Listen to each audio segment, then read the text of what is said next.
Amy, Yes, Chris. thank you so much for being with us today. Thanks for inviting me. Glad to be here. Can you tell me how you started fighting for children's rights?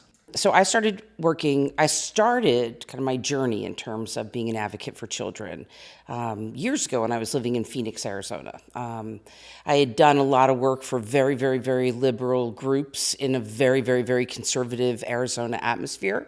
And then somebody approached me and said, hey, how about, advocating for children? And I thought, that's a place where I can really make substantial difference, where I'm not just kind of fighting against the political stream. And so I've just been really amazed at the people who are so passionate and committed to working on behalf of kids. And it's a great community, and you really feel like you are making substantial and long-term changes in people's lives. What are some of the political barriers that you might still be having to navigate around, even when you're fighting for children and people are very passionate about it? What are still some of the kind of right versus left barriers that you might be navigating around? Well, there's a lot of conversations about what's the role of government. I mean, fundamentally, that's what divides the Republicans and the Democrats that we work with, is they all care about kids. But it is how does government approach this? And so our position is we need major investments in children. We need major investments in kids' health. We need major investments in public education. We need major investments in early learning like childcare and pre-K. We need major investments right now in mental health. We need major investments in getting kids out of the child welfare and juvenile justice systems and giving them real opportunities in life. And so we get pushback of saying, well, all you're talking about is money. Well, yeah, but you can't really build anything without any money. And so the idea is, yes, we need funds. We also do need to invest them appropriately and to make sure that they're achieving the outcomes that we all want. But it's really it's the price tag. That's what we debate about a lot, is the price tag. Do you think that the chief decision maker in a child's life should be the parent or the state? Are you asking me that rhetorically? Parents are very important, and parents are an enormous part of the work that we do at Children First. We have a parent engagement council that comes in and that engages us in the lessons that they're learning, the challenges that their kids are having. Who knows better? Their own children, it's their own children. So of course they kind of know what's best. And so we really use them as advisors to us. That said, there is a role in government in making sure that children are safe and well cared for. But fundamentally, parents are the ones that are guiding the ship for their kids. Tell me, when you're raising funds to pull off these big visions that you have, what's it like communicating to donors where their money's going? Our donors are incredibly generous and incredibly committed to this work. We don't get any state funding at Children First. We don't. It is all foundations that have been supporting Children First this is our 45th year.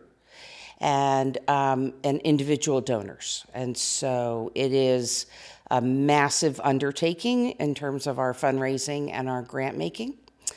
And it has been so successful that I've been with the organization for 4.5 years, and the size of our staff has doubled. It went from 15 to 30 in just those few years. And that is really a testament to how much people are committed to the work that we're doing. So we get local organizations like William Penn support us, national foundations, we also get their support. And then we have a really robust group of donors who really honor the work that we do and really give very generously so that way we can continue to do it. So what we do when we talk to people, donors, foundations, average folks, lawmakers, decision makers, influencers, it's all about, here's what's happening to kids right now. Here are the things that we need to do to change that. And that information is based on research That information is based on community engagement and input.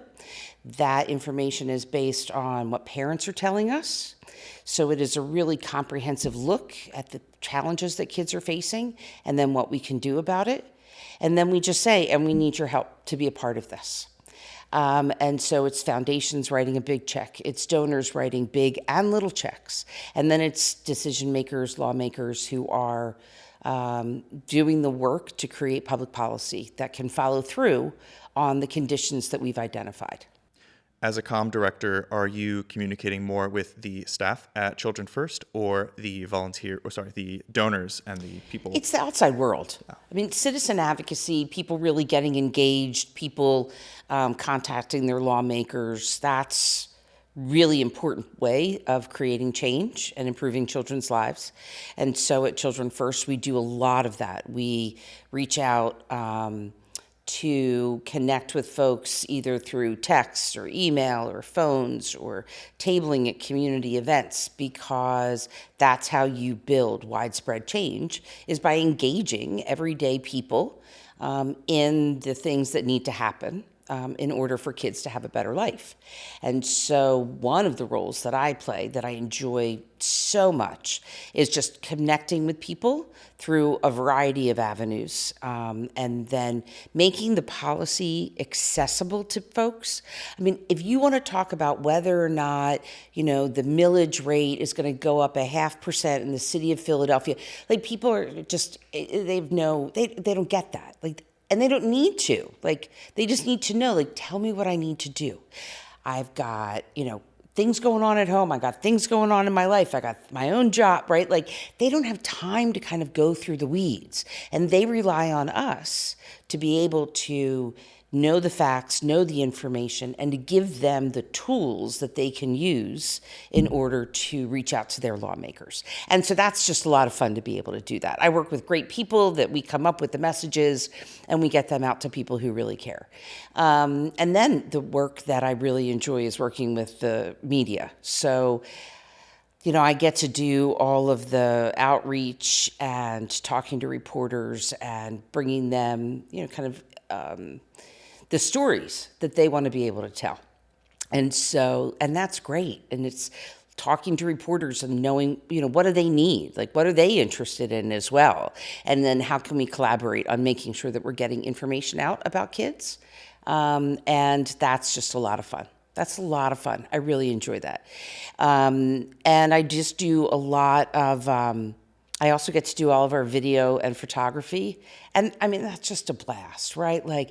You're working at an event and there's tons of kids there and they're so adorable and they're so eager to learn and they're so confused by what a professional camera looks like because they're only used to this and they keep saying, what is that? What is that? What is that?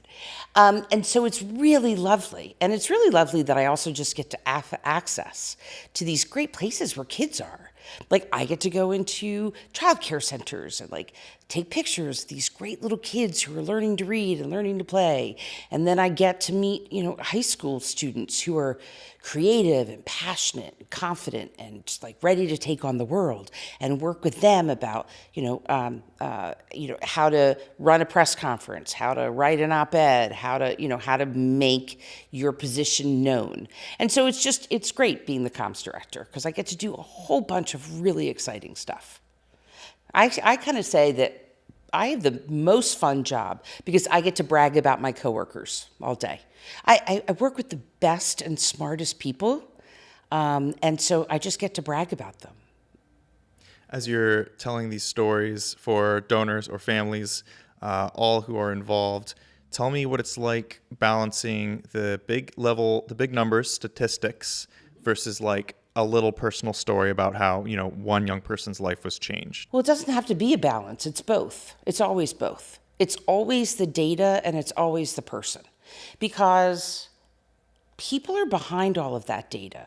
When we're talking about 30,000 kids in Pennsylvania might lose access to Head Start if the federal government decides to abolish it. Head Start is a long-time program that offers early learning to kids 0 through 5. It's a great program. And so you can talk about 30,000 kids, And then you also have to talk about like the 3 kids that you know in your own neighborhood, because it's real. This is real. The work that we do is about real people's lives. And so it's both. It's always both. It's always data and the real person that's behind the data. How is working for Children First, which is, a big organization it's nationwide, right? No, we started off 45 years ago just working in Philly. Just Philly. Just Philly. When Mayor Rizzo had decimated the supports for kids, that's when Children First started. And we actually were under a different name then, and our name has changed twice, and we're now Children First, which we feel like really reflects what our mission is putting kids first. And so we started in Philly, and then we realized, well, the issues that are happening in Philadelphia are also happening in the surrounding counties. And so we work in Bucks, Chester, 𝐏𝐢𝐜𝐿, and 𝐏𝐬𝐜𝐿, and Philly. And then some of our work is statewide. Like right now, we're working to pass a bill that would offer paid family leave, right? So that way, when parents have a new baby, they don't have to worry about going back to work, or they don't have to worry about losing their savings. And so that's statewide. I mean, that's a really easy issue to talk about statewide. So we kind of keep growing out of our, we start in Philly, and then we take it in the collar counties, and now we're kind of doing some work more on a statewide level. But no, it's just us. We don't get there is just us. Wow. Yeah. How is engaging in an organization that's semi-statewide? How is your living and operating and engaging in your community in the city of Philadelphia? How does that give you an interesting or different perspective to help out with, an organization that is serving, Bucks County? We decided, I can't say we decided. We really committed ourselves to working in terms of racial, ethnic, and income diversity. That you can't talk about kids and you can't talk about the systemic problems that children are facing if you're not talking about race, class, and ethnicity. And so that sometimes makes it difficult. I mean, the situation that most kids in Philadelphia are facing are not similar to the situation that most kids in Bucks County are facing. And so, there's a little push and pull among our advocates, our volunteers who, their life experiences are all very different. 𝐏𝐢𝐜𝐿 is like a whole world unto itself, which is what makes 𝐏𝐿𝐜 so interesting. But their life experiences are a little different. And so it's a balance in trying to make sure that we're really talking in ways that people throughout the region can connect to and understand why it's important. What's the specific way that you serve children, or is there kind of a broader approach? It's a great question. Children First we started off as a smaller, single-focused organization because it was just about Philadelphia kids. But, it's great now that we have the capacity and the generous funding that makes it able for us to do that. We can work on a variety of issues. So we're not just a K-12 education organization. We're not just a child care pre-K organization. We're not just a juvenile justice organization. We're not just a lead poisoning prevention organization, right? We get to tackle all of these issues, and you can see how they're also interrelated. And so that's what makes the organization, I think, so interesting. It makes my job really interesting because I'm constantly learning new things. And as somebody who is curious and as somebody who's really passionate about kids, like learning new ways that we can improve kids' lives is really interesting. There's a lot of work that we're doing right now on kids who are arrested. And so we know that the data shows that when you put kids in jail, and in Pennsylvania, you can put a kid as young as 10 years old in jail, they are on a path to more problems. They're not on a path to success. And so we looked at that, and then we said, okay, so what does work? And we learned that what we call diversion or community-based programs are really, really, really effective. And so what those programs do is they don't put the kid in jail. They don't get the kid all wrapped up in a juvenile justice law, hearing. They're not wrapped up in the court system. They get involved in a community-based program that helps them to understand what they did was wrong, helps them to make amends, and then gives an opportunity for the community to heal. And that has been very, very, very successful. So 80% of the kids who enter into a diversion program complete the diversion program. 80% of them never have trouble with law enforcement again. Like, this is really, really helpful. This is really successful. It saves money. You're not locking kids up. And you're really allowing communities to heal and grow and giving kids a second chance. And so, now we're really doing a lot of work around that. We've published a policy paper on that. We published a research report on that. Later this month, we're bringing in the state attorney general for a webinar to talk about, like, how does Pennsylvania grow its diversion programs. And so when you're seeing things kind of catch on, and you're seeing the way that, kind of there's this trailblazing effort from Children First to really, open this up in the conversations. Not that we're the only one that's doing it, but it's really exciting to see this work happening through our organization and building new networks and creating greater pathways for kids to have better opportunities. Are the policies for these diversion programs something that the state is latching onto and is pretty common, or is this something that is kind of could use a lot of work in? Well, every county, it's actually up to the counties, because the counties are responsible in terms of they manage their own, juvenile justice systems. And so I think there is a state role for it, but really it's about us building momentum and talking to more stakeholders and building more community input and talking to more parents and growing it. Again, we've got a great base in Philadelphia. We're growing this base out to the collar counties, and we're also making advances in some of the rural counties.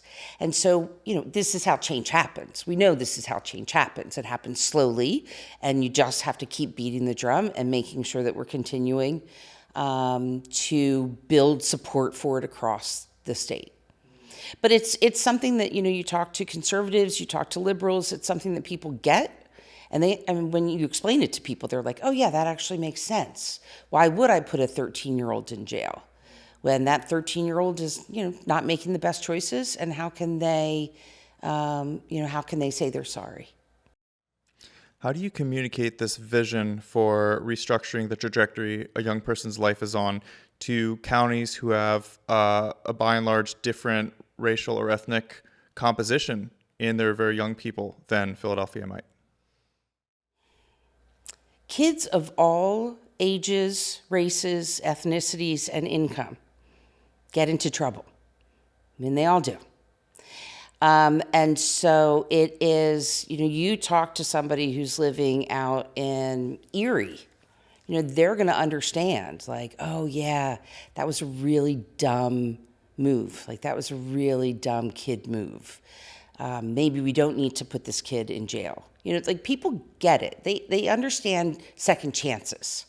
Now, of course, kids of color, especially black kids, are disproportionately involved in the juvenile detention system. And so that is definitely problematic. It is not something that we shy away from when we talk about it, because you have to acknowledge race, ethnicity, and class as you're approaching things. But people in the counties, they get it.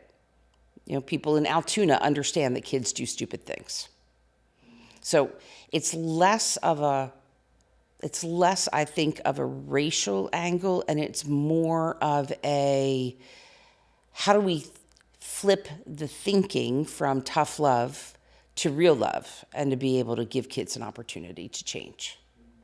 Have you discovered anything different about working with policymakers in these specific counties as you've been expanding? Well, I think that people in counties where we're not really well known, like, it takes a while to build trust and relationships.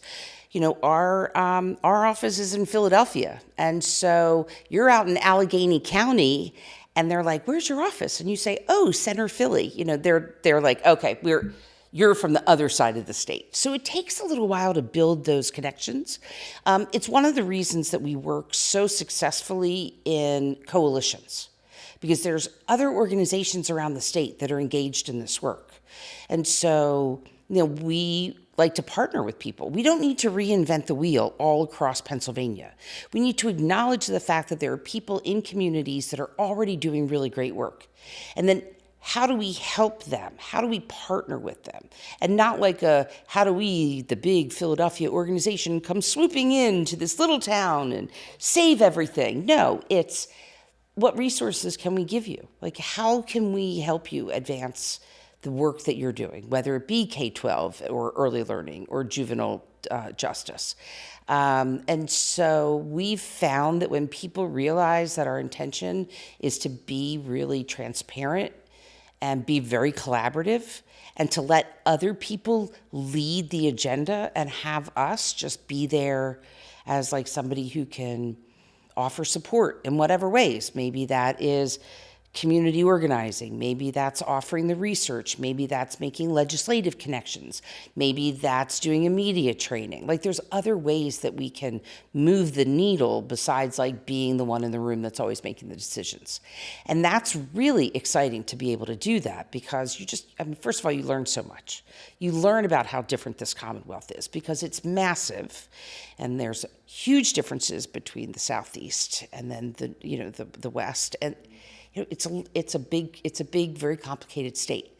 And so we really enjoy working with other organizations that are, finding a way to make it happen in their own communities. I love what you said about showing face and hanging out in the community for a little while and saying, we're here to stay. We're a big organization here to stomp on everybody's emotions and, enforce our policy, but you're here to engage in the community. I guess community collaboration is one of your core values. Tell me a little bit about what it's like to understand, Allegheny County and spend time collaborating with the community there. Well, sometimes communities are not always geographically based. So of course, knowing people who are kind of on the ground is very helpful. But it's also people who are doing the work. And so, for example, we don't provide any direct services. We don't provide any childcare. We don't go into schools. We don't have mental health counselors in our office, right? So there's people who are already doing the work. And so the point is, how do we find them and how do we partner with them? Because they're going to know what's going on. Remember, I was talking earlier about like you have to have the research, but you also have to kind of collaborate with people to come up with the agenda. And so we have a great new program and a marvelous new coalition that we've just started called Strong Minds, Bright Futures. Because kids are really dealing with a mental health crisis right now. I mean, it is massive. 30 to 35% of Pennsylvania's kids I say that they are sad or depressed most days of the week. This is huge. And so we just launched this coalition with foundation support and with donors who are really interested in advancing this type of support network for kids. And so we're finding people from all over the state, small organizations, large organizations, universities, hospitals, mental health counselors that really want to be a part of this very broad conversation about how do we help kids who are suffering with mental health issues. Now, there are some obvious things that come up. One is that and we heard this very early on from our coalition partners, and it's something that our research showed us, is that kids often need to have a formal mental health diagnosis before their health insurance will start to pay for them to see a therapist. Now, sometimes kids don't need a mental health diagnosis. They might just be suffering at that point with something that they are not able to emotionally or mentally be able to process. So we put them on a waiting list to then get a diagnosis, which then also, might involve them in a broader mental health system. They might be, put on medication. Like, why are we making it this hard for kids to just have health? And so we've been working a lot with school-based mental health resources. Most kids spend most of their time in school. Why don't we have therapists and counselors who can do drop-in sessions, who can offer kids resources and assistance to maybe work through some tough stuff? Or also be able there to identify, wow, maybe this is a larger mental health issue. Maybe you actually do need a diagnosis. So you're getting maybe a kid who's really suffering. You might be getting them earlier on than them kind of lingering in and waiting, and then it becomes a full-blown mental health crisis. So we are now partnering with providers and schools, and working with a variety of school districts to, how do you implement this in your school? But then there's also a state funding aspect to it as well. All of that costs money. And so what we can offer is, we are very well known at the Capitol. And so let's add funding for mental health in school-based mental health. And let's add that to the budget. Let's start talking about that to lawmakers. And so that's kind of how that's how the magic happens. It's how the collaboration happens. So like I said, not always geographical. It's about finding people who are doing the work in their communities and then being a good partner and making it happen. What is it that you think is causing 35 to 40% of young people to feel sad most days? Well, research is still new, but the general consensus is social media. Social media. We're seeing fewer kids drinking alcohol. We're seeing a massive drop in kids who are smoking cigarettes. We're even seeing fewer kids using marijuana, and we're seeing fewer kids vaping. So all of these really positive things are happening. And usually when you see kids are making smart choices, they're out there, they really got it together, you would think that they would have a better kind of mental health balance. But social media is so isolating and so pervasive that, kids aren't out drinking because they're at home doing this, and they're responding to 1,000 texts, and they're dealing with the peer pressure, and they're dealing with the bullying. I mean, social media is, it's a really awful, awful, awful thing for kids. I mean, so awful that the Surgeon General under President Biden even said that social media is causing a mental health crisis in America. The Surgeon General of the United States is like, hey, let's get rid of TikTok. He didn't actually say that, but you know what I'm saying. And so we're really seeing that. So then, okay, so now we know that's happening. And so let's think about this. So this is a huge problem. Let's talk about school-based mental health services.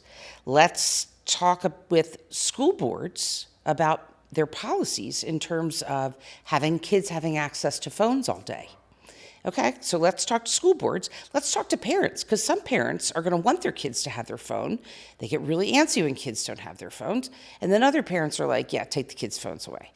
So now we already have 3 new constituent groups that we're dealing with, right? We're talking to parents. We're talking to school board members. We're also going to be talking to kids. There's so many ways that we can approach this. And so now it's also, is there a statewide policy that's involved? Okay, so if you're going to take the kids' phones away, you're going to put them in pouches. Okay, so who's going to pay for the pouches? Where's that going to come from? Okay, great. All right, now we know this, but, do we need to be advocating on a federal level for greater restrictions? Is Facebook responsible for this? Is Snapchat responsible for this? What are the federal implications of this? What's the technological implications of this?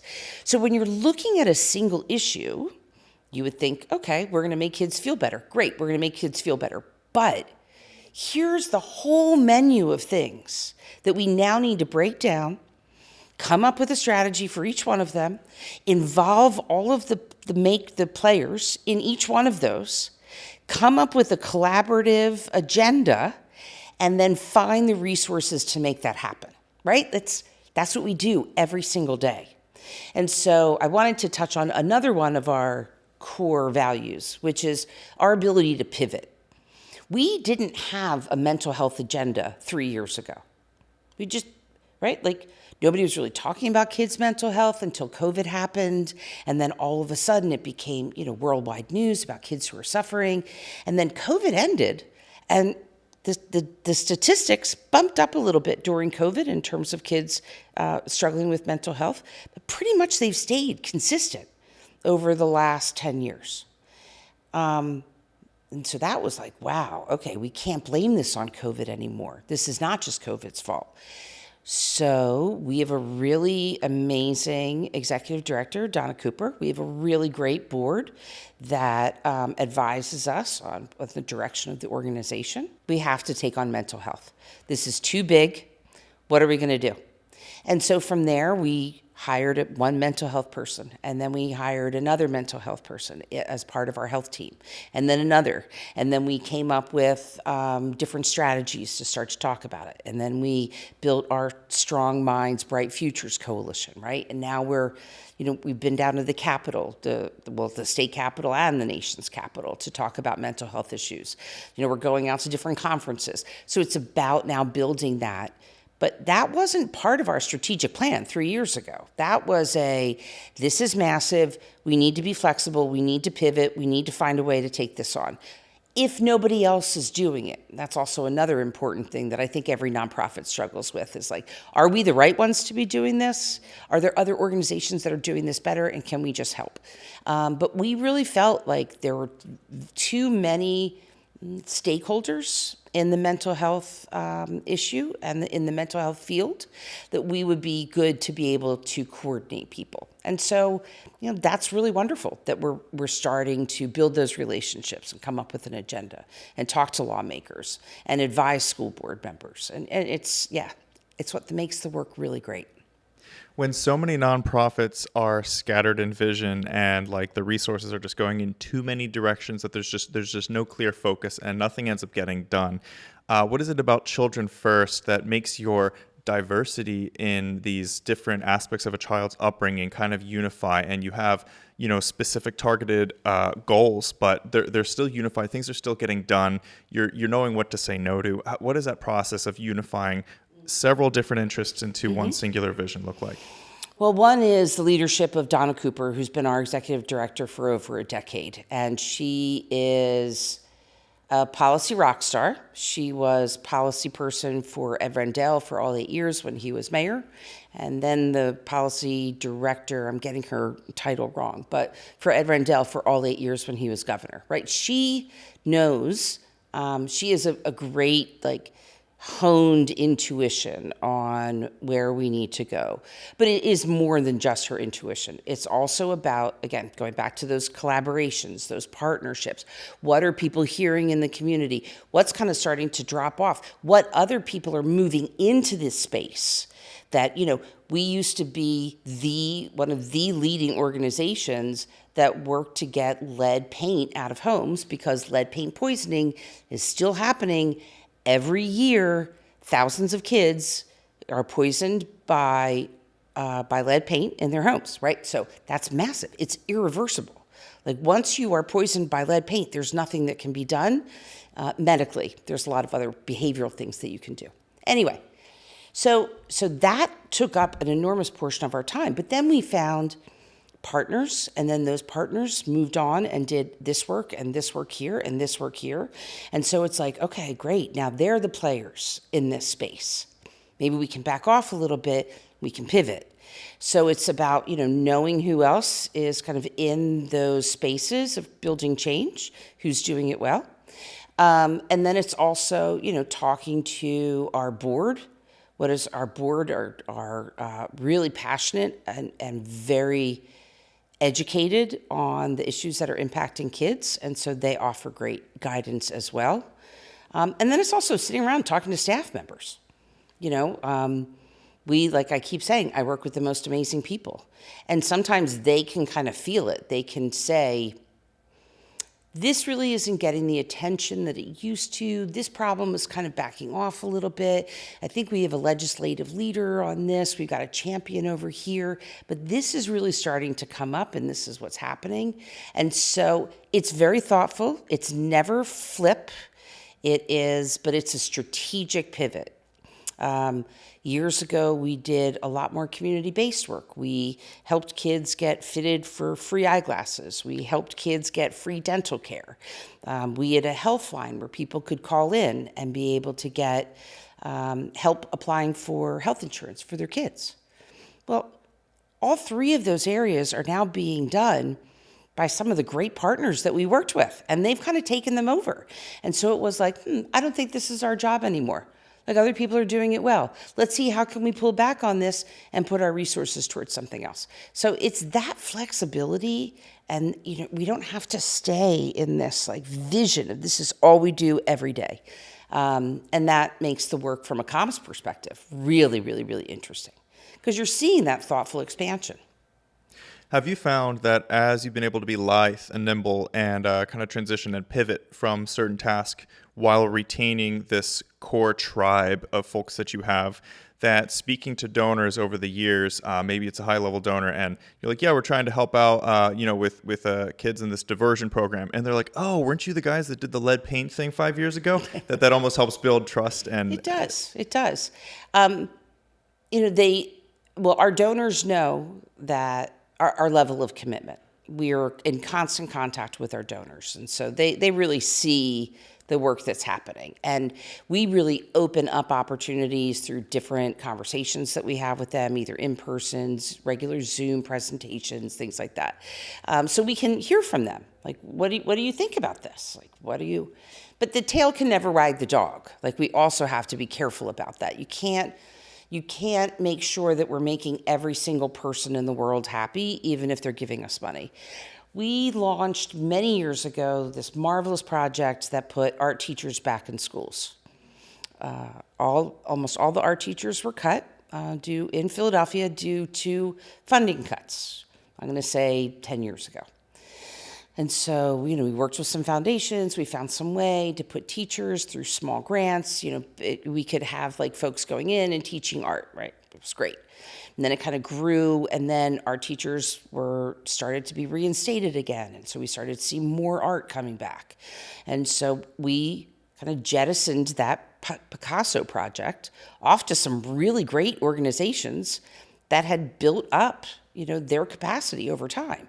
And we've had donors that came to us and said, we loved that you did the Picasso project. That's where our heart is. We were like, great, here's the number. Like, go do your thing. Like, go work with the other organizations that are doing this. We're all in this for the kids. If your money is going to help somebody over there, like, we're not going to stop you. Like, thank you. Just thank you for helping kids in any capacity that you can. So we do try to communicate and be very honest with donors and recognize that sometimes they're going to move on, but most of our donors stay with us. Tell me about the importance of the family unit. That's a very big question, and I don't know how much time we have for it. Okay. Well, I think that there's a lot of times that we hear from people that they want to talk about who's to blame when it comes to kids. Is it the loss of the nuclear family? Are people having babies that they can't afford? Are people making poor choices? Are people, kind of losing that family unit if they, for whatever reason? What do you think? I think it's important to help kids regardless of what their family unit looks like. I think families come in all different shapes and sizes. I think families make mistakes and they learn from them. I think that parents love their kids. And beyond that, I don't really think about it. I just think about, like, how can I help a family be stronger regardless of what it looks like? I love that. Very empathetic response. Yeah, we're not in the position to judge. We're in the position to help. Like, that's what we do. That's the tagline right there. Yeah. We're children first. We're here to help. Yes. Mm-hmm. How important in a child's life do you think their parents' engagement is? Well, parents are a child's first teacher. And so parents are enormously influential. mean, even if you look at the research that comes out about kids that may be neglected at home, kids are better off staying with their families than moving into a foster home. Almost every single time. This is not a safety issue. Like if kids are being abused, kids need to leave an unsafe environment. But reuniting kids and keeping kids with their parents is one of the best ways for children to overcome some early challenges. A lot of those neglect issues come from poverty. And so there's new programs that are actually starting around the state that are, instead of referring a family to like child welfare, they refer a family to just general protective services and then have social workers come in and be like, oh, so the issue is that you don't have enough money for food. Oh, so the issue is that you can't afford heat. Oh, the issue is that your car just broke down. Like, how are ways that we overcome poverty instead of splitting up families? So we know that kids respond really well when they stay within their family unit, even if their family unit is not what most people would judge to be perfect. And then we hear a lot from parents that their opinions and experiences are not well respected when it comes to decision makers. That they want to be able to go and say, you know what, in our community, we really found that kids who did X needed X. That this happened because, that this is something that we're seeing happening more often. And as parents, here's the ways that we approached it, or here's some of the challenges that we felt, that we had in trying to approach it. And lawmakers are like, yeah, well, or decision makers or major funders, didn't really take them seriously, right? You're just parents. You don't have a PhD. You're not a researcher. You're just coming to us with anecdotal evidence about what's happening in your community. Well, that's ridiculous. That is absolutely ridiculous. The people in the community, the people living and caring for kids every single day are ones to best know what is happening. And so about 5 years ago, we started a new program called Parents Empowered for Change. And we brought parents in and we said, let's demystify the political system for you, the lobbying, or not lobbying, how do you be a better advocate for your kids? How does city council work? How does legislature work? How do you come up with a statement that makes sense? Like, how do you train people on public speaking, right? Make yourself powerful advocates because you already know what your kids need. We're just going to help you to understand how to frame it and how to get your message across. And then we found that those parents are remarkable, had tons of insights. And so we started a council where we keep in touch with them and they advise us. And we've grown those programs now to involve parents that are dealing with a whole bunch of issues that nobody ever thought about. So having that parent engagement is crucial. One of the things that just organically came up in our work with parents was kids who are getting expelled from childcare. Expelled, right? They don't call it an expulsion. They say, I think that your son might be happier someplace else. Or we need you to pick him up earlier because he won't take a nap. Or, it's not helpful for the child to go through, all of these changes. Kids thrive with consistency. And so we're hearing these anecdotes from parents. And then we realize, okay, let's put together a survey. Let's do a little research on this. Let's find out what's happening. So for the last 2 years, we've been embarking on looking into expulsion and suspension in early learning. And that really came from conversations with parents and understanding what's happening. And that is just an enormous gift for us to be able to have their knowledge and their willingness to share with us. I mean, it is not comfortable for a parent to walk into a room and say, yeah, my kid got expelled from his childcare. Parents They don't want to say that, right? But they're willing to come and be vulnerable and talk to us about what they're seeing over and over and over again that's happening. So, okay, great. Now we know this. Thank you, parents. Let's continue to work together on it, right? And then we go back to okay, what are the causes? What are the solutions? Who do we have to involve in this? How can we offer more training? Like, what's the best way to go about this? And so it's those parents that really brought us that. We bring them now up to the Capitol all the time. They're always talking to lawmakers. We had a dozen parents speaking at City Council last week when they were talking about more money for kids. Like, parents are enormously powerful advocates. They just don't know it yet. And then when they know it, there's just absolutely no stopping them. And we love that. We love that. We love having them as part of the Children First team. In addition to listening to parents, exhibiting empathy, what are ways that the general layperson and policymakers can incorporate a comprehensive investment, comprehensive understanding for all these different things that go into raising a child, rather than just looking at the final symptom, which is like, this child is misbehaving in this way, this is intolerable, they have to go. What are ways that we as a people can understand all the comprehensive things that go into raising a child? Well, one of them is to visit our website, which is childrenfirstpa.org. That's childrenfirstpa.org.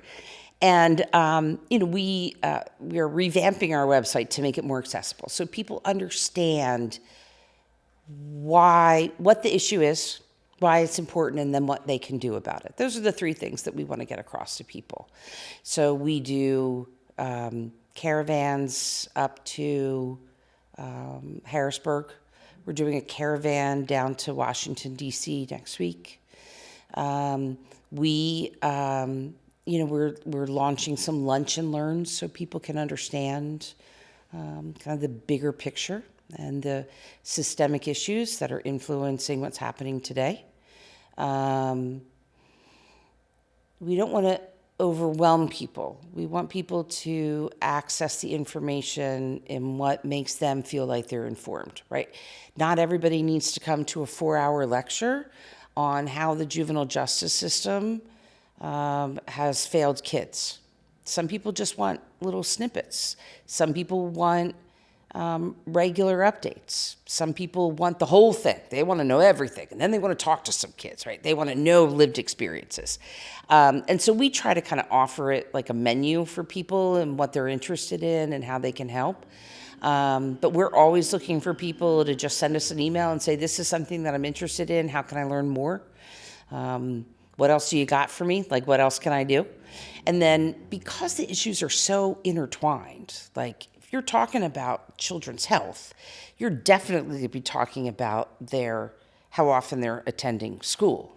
And then if they're missing a lot of school, then their grades are dropping, they might start to get involved in the juvenile justice system, right? Like, none of these are in silos. And so it's really interesting to see how people start to understand that and really bing, the light bulb goes on and they're like, I get it now. So we offer opportunities for people to read about the various issues in our weekly emails. And our weekly emails are not, this is what we did this week. The weekly email is, this is why this issue is massive. This is what you need to understand about it. Here's the politics behind it. Here's some history behind it. Here's some broader perspective on it. It's an opinion piece every week. This is what you need to know. We were just talking about, in our last one, we were talking about how community organizations can help kids, in the child welfare system. What's the best way to keep kids safe? And so we like to be able to kind of offer a variety of ways for people to learn and engage. What's next for you?